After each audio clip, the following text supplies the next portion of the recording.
Hindi naman po pinapansin ni Rain Orshan Elasto Painters guard Gabe Norwood ang ulat na nasa trading block di umano siya.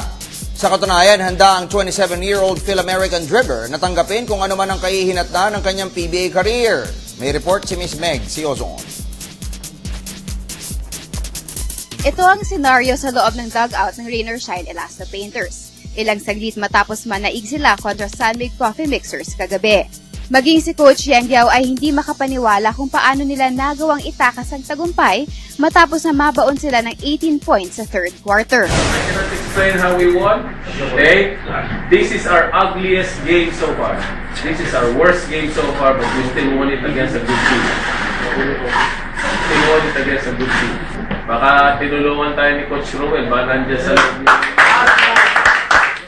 Dito ay makikita na parang magkakapatid kung magturingan ang bawat Elasto Painter. At dahil nga ilang araw nang umaalingaw ang ulat na nasa trading block di umano si Gabe Norwood, hinigan namin ang reaksyon patungkol dito ang 6'5" shooting guard. It's still here. I've been hearing rumors for how long now, but that's part of the business, so just gotta go out and try to compete and play as well as you can. Did it affect you? No.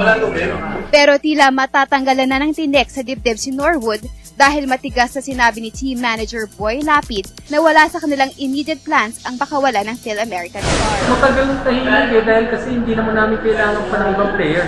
At upang mas lalo pang ipintura sa bato ang pagtanggi ng koponan, mismong si team co-owner Terry Ke ang nagpahayag na untouchable sa kanilang roster si Norwood. So, anong klaseng player ninyo si Gabe na non-tradable? Non-trade. Samantala, hindi na urgent para sa Elasto Painters ang paghanap ng big man, lalo pat nagpapanalo naman ang team ngayong Philippine Cup.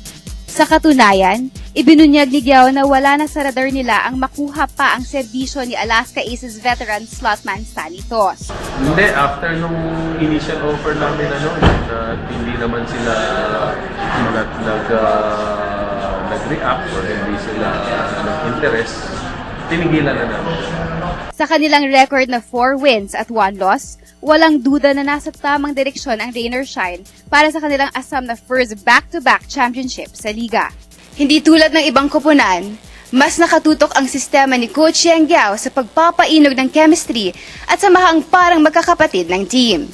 Isang patunay na ang basketball hindi lamang basta talento, kundi ang maayos na pagsasamahan ng players, coaching staff at management ang mas mahalaga. Para sa PTV Sports, Meg Siozon, Telebisyon ng Bayan.